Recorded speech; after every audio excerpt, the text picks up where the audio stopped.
দেশে আজ তাওহীদের বিরুদ্ধে কাজ চলছে, শিরকের ছড়াছড়ি চলছে। আমরা কথা বলছি না চাকরির ভয়, যে কথা তিনি বলেছেন, ইমামতি চলে যাবে, ওয়াজের দাওয়াত হবে না, নইলে কেন কথা বলতে পারি না? মাইজ ভান্ডারী, সুরেশ্বরী, চন্দ্রপাড়ায় যা হয় সব শিরক এবং বিদআতে ভরা। আজ বলা হচ্ছে তিন দুনিয়ার মালিক বাবা ভান্ডারী, নাউযুবিল্লাহি মিন যালিক। এই কথা যারা বলে আর যারা এই কথা বিশ্বাস করে 100% সলিড মুশরিক, শিরকের মধ্যে ডুবে গিয়েছে গোটা জাতি। আপনারা কেন কথা বলছেন না? মসজিদে কথা বলুন, চাকরি চলে যাক, ময়দানে কথা বলুন, চাকরি চলে যাক।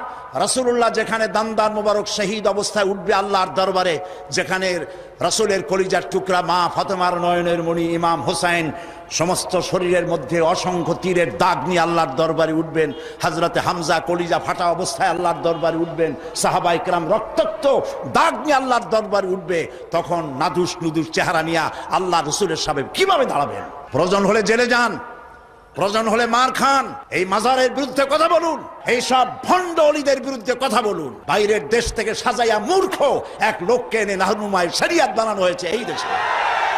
লেখা জানে না, পড়া জানে না, ইলম নাই, কালাম নাই, তার নিজের দেশের কেউ তাকে চেনে না। আজ পীর পূজা, মাজার পূজায় গোটা দেশ শিরকের মধ্যে মুবতালা হয়ে যাচ্ছে। কথা বলতে হবে, জীবনকে বাজি রাখুন, কথা বলুন। আল্লাহর ওলিরা আসছিলেন, যে জিনিস যত ভালো তার নকল বেরোয় তত তাড়াতাড়ি। পীর মুরিদি খারাপ জিনিস ছিল না।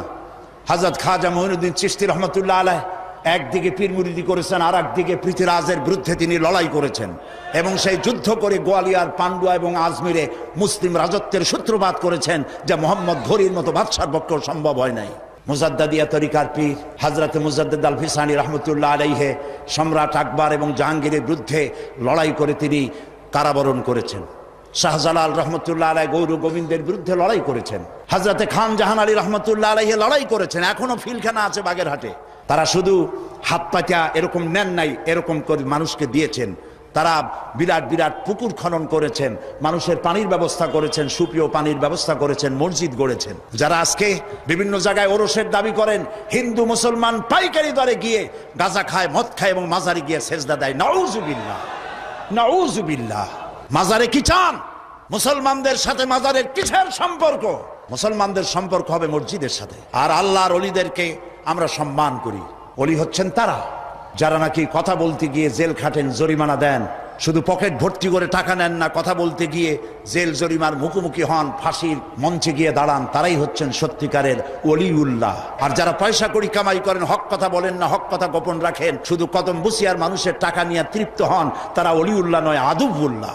আমাকে লোকেরা বলে, মাঝে মধ্যে বলে যে উনি পীরের বিরুদ্ধে কথা বলে। না, আমি ওই সব ব্যবসায়ী পীরের বিরুদ্ধে কথা বলি যারা মানুষের ঈমানকে হরণ করে।